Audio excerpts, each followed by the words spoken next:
Hey everybody, and welcome back to the channel. Well, in the last episode we got this Toro running. Now we got some more problems. Y'all come along, let me show you what we're doing.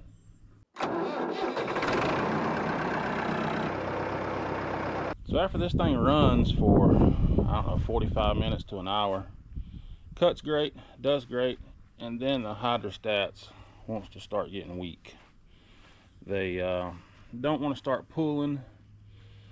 I did take the caps off, add some fluid to it, and that helped a little, but this thing has been sitting outside for the past 4 or 5 years. I'm pretty much figuring there's probably some water intrusion that got down through that vent down here, because this don't have a reservoir. So you got vents on top of each hydrostatic, and I'm going to say with all the years of rain, it probably got some water down in there. This unit does have filters on it, hydrostatic filters, and I'll show you that in a minute. But this is a Toro time cutter, 60-inch, zero turn. And if you ain't seen the video of us getting it running and the backstory on it, go back last week's episode and you'll get caught up. So let me show you what I'm dealing with down here. So this is your hydrostatic, and right there is a filter, and it's got 2 spin-on filters. So this had a guarding that filter. That's what it looks like with the guard on it. So I'm in the process of taking guards off, getting ready to drop filters, drop oil, so I can put new filters on and fill back up with oil, and hopefully go to mowing here shortly and make sure it's going to last longer than an hour. That's my goals anyway. But I don't remember if I corrected myself in the last video, but I thought I called it having 48 hours on this machine because it just set since new out in the field. It was actually 45.8. Now I have 46.8 on the clock. Isn't that crazy? Sitting up outside in a field 4 or 5 years, and we got this jewel back going. We're just trying to do a little extra maintenance, make sure everything's gonna be all right. So I'm gonna go ahead and get this other guard off right here. It's 2 10mm bolts, and then we'll get the filters off, start draining the oil.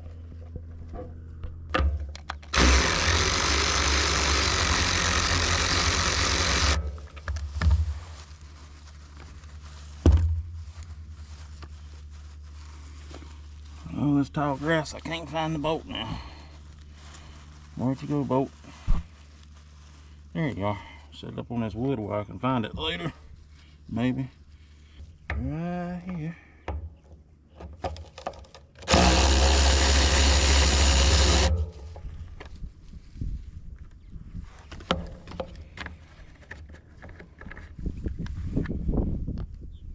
Now there is oil and grease in this mess, because I did try to fill these up and overfilled them.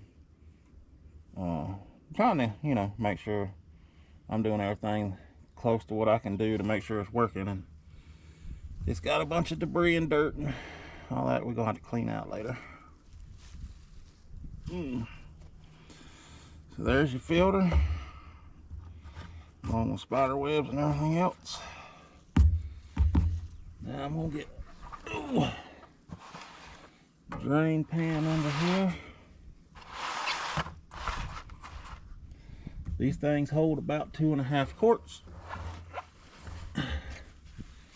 And I got to find my pliers.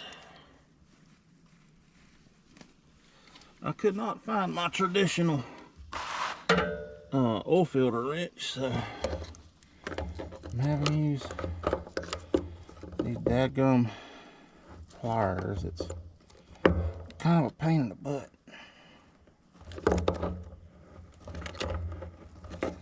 And sometimes they work and sometimes they don't. See, I think I've already sprung a leak on this filter.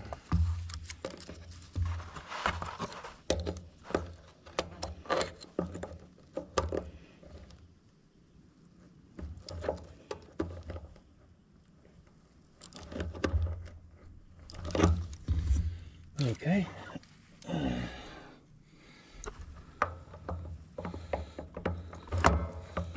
See if I can get this one on here. But y'all see that fluid already is white. That means that we've had water intrusion.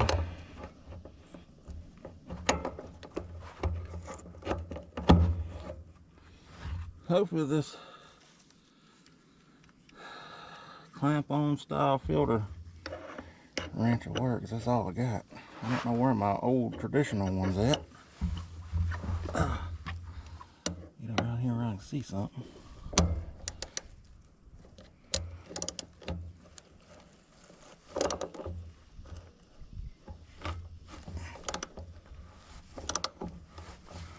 She's spinning.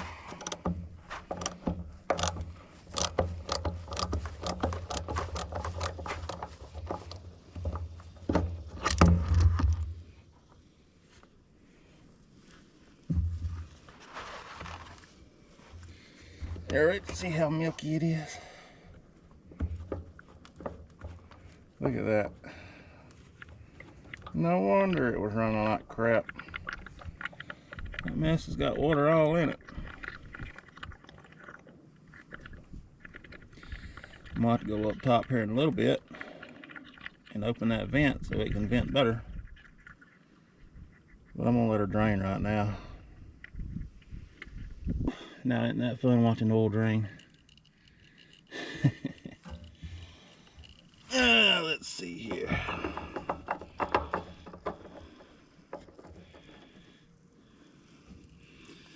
Filter come off, that's good. Hydro gear commercial. Psst. It ain't gonna do good whenever this whole pan's full of water.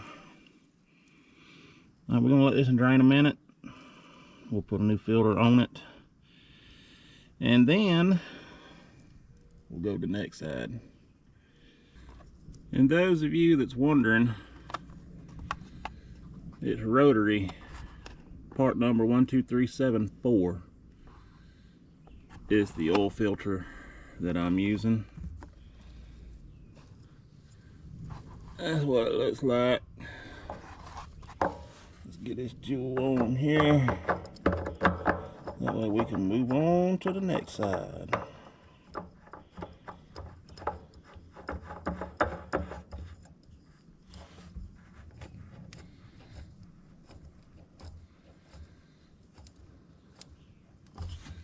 I'm gonna wipe this down and tighten this up by hand. Move our oil out of the way in case I drop a rag.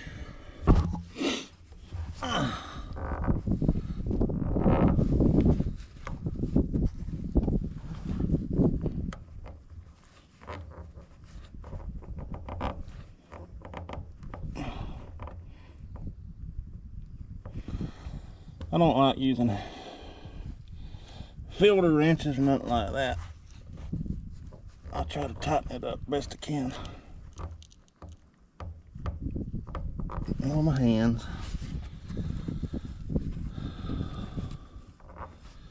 And just hope and pray it don't vibrate loose. These filters are made out of thin metal nowadays times. So you put a tool on it like that wrench did on that other one, it can just poke a hole in a brand new filter, and I ain't doing all that. Besides, these ain't supposed to be made to be torqued on. Hand tight, all you need.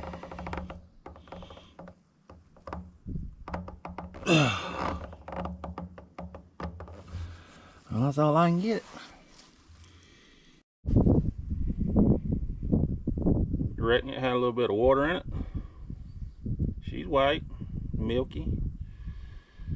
So, if you go back, I don't know, 4 videos ago, 5 videos ago, I did a video on DEF fluid for fertilizer. And I told y'all you need to save them old things because it works great to put waste oil in. Well, guess what we're doing? I'm not going to bore y'all with it, but we're going to dump this oil into here so we can go to the other transaxle and get it finished. Alright, here we go. Alright, I already got this filter loose. I took the drain out, or the vent out up top. So hopefully, I say I got it loose. I got it spinning a while ago. Where's my pliers? Yeah. Try that again.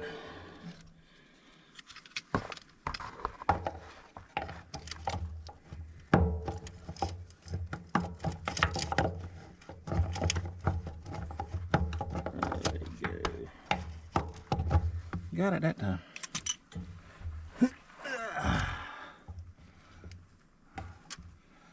All right. What's behind door number 2?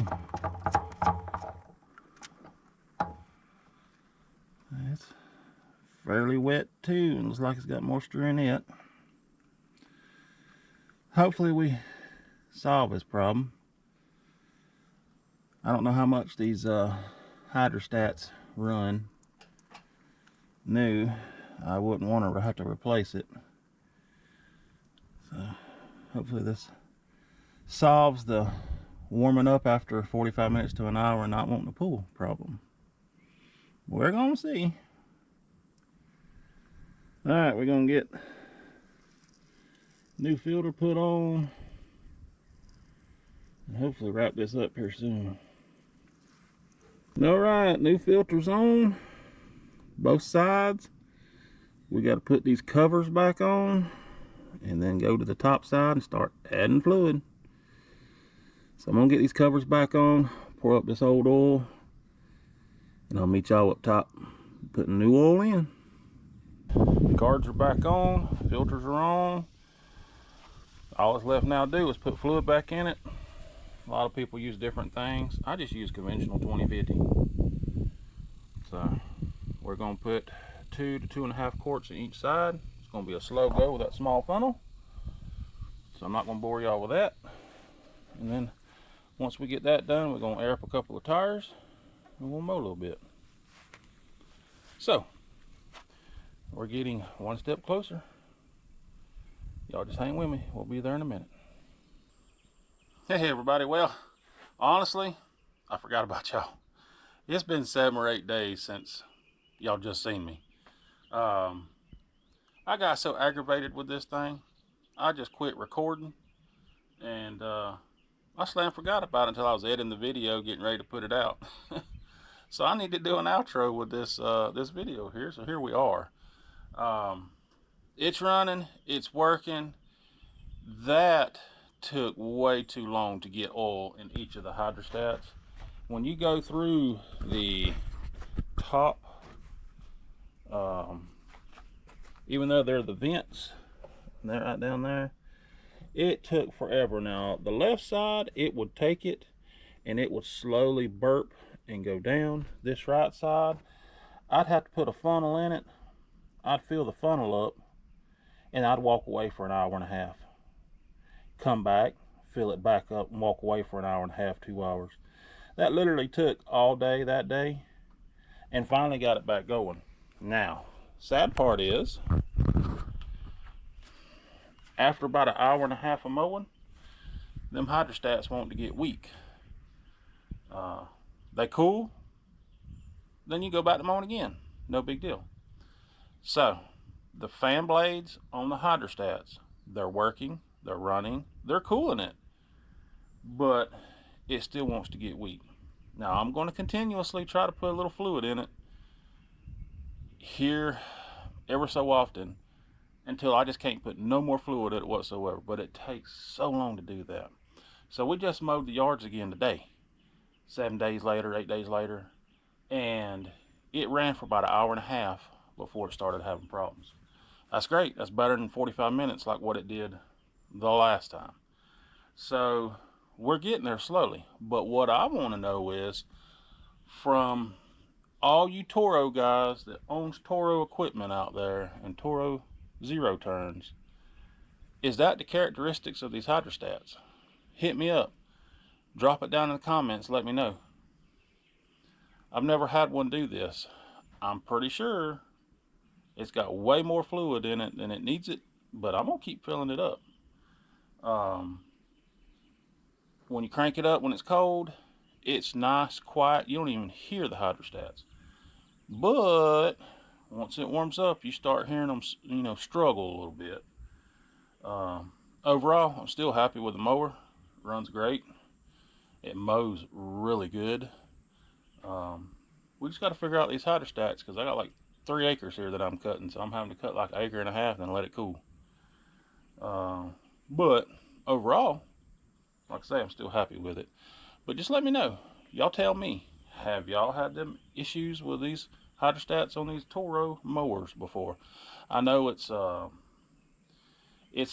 only like 4 brands of hydrostats, and I can't remember what it is. But anyway, that's where I'm at. I'm just going to keep adding fluid every so often. And we're just going to use it, and we're going to run the P-wadding out of it. So anyway, I wanted to wrap this video up. It took way longer than expected to get fluid back in there, but we did get it. Got the filters on it, new fluids. Everything's ready to go on this mower. We're just trying to make sure it's going to work right. So, with that being said, I hope y'all enjoyed this video. Appreciate y'all sticking around to the end. Drop it in the comments if y'all had issues before like that. And make sure you like, share, and subscribe. We'll catch y'all in the next video. Y'all take care.